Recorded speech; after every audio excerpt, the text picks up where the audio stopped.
ríran ló rán mi wá. Èmi kọ́ ni mo ránra mi. Ríran ló rán mi wá o. Èmi kọ́ ni mo ránra mi o. Àṣẹ wá dọwọ́ rẹ Jèhófà, ìwọ tó rán mi wá ọ̀rọ̀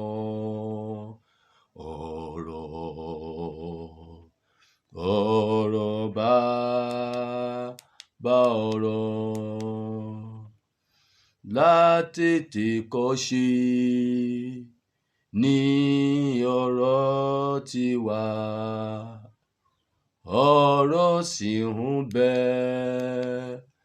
pẹ̀lú Ọlọ́run o, ìrẹ lọ̀rọ̀ náà,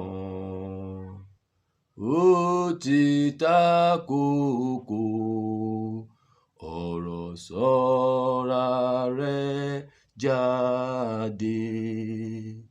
Ìwé Àìsáyà orí ìkíní ẹgbọ́n tí ẹsẹ̀ 4 wí, ó ní orílẹ̀-èdè tí ó kún fún ẹ̀ṣẹ̀, ènìyàn tí ẹrù ẹ̀ṣẹ̀ ń pa, irú àwọn olùṣe búburú, àwọn ọmọ tí ń ṣe olùbàjẹ́, wọ́n ti kọ Olúwa sílẹ̀, wọ́n ti mú ẹni mímọ́ Celestia bínú, wọ́n sì ti yí padà sẹ́yìn. Ẹ kíyèsí, bàbá mi ní kí n sọ fún yín sẹ́, ó ní gbogbo ẹ̀yin pásítọ̀ nínú ìjọ mímọ́, àti ẹni tí ẹ̀mí yàn, àti ẹni tí ènìyàn yàn, àti ẹni tí ó yanra rẹ̀ gẹ́gẹ́ bí pásítọ̀.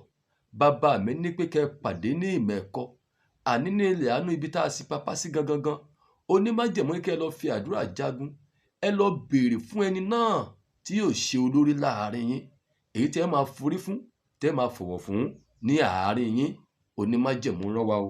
Ẹ gbọ́ ohun tí ẹsẹ̀ 18 sí 20 wí, 18-20, ó wípé Olúwa wípé, wá nísinsìnyí kí ẹ sì jẹ́ kí a sọ àsọyépọ̀. Bí ẹ̀ṣẹ̀ yín bá rí bí òdòdó, wọn ó sì fún bí òjò dídì, bí wọ́n pọ́n bí àlárì, wọn ó sì dàbí irun àgùntàn. Bí ẹ̀yin bá fẹ́ tí ẹ sì gbọ́ràn, ẹ̀yin ó sì jẹ ire ilẹ̀ náà. Ṣùgbọ́n bí ẹ̀yin bá kọ̀ tí ẹ sì ṣọ̀tẹ̀, a ó fi idà run yín ni, nítorí ẹnu Olúwa ni ó wí. Èyí ni ọ̀rọ̀ Olúwa sí yín. Ẹ bá ronú kẹ́ pàdé ní ìlú ìmọ̀ ẹ̀kọ́.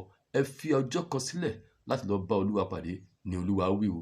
Jésù Olúwa wa.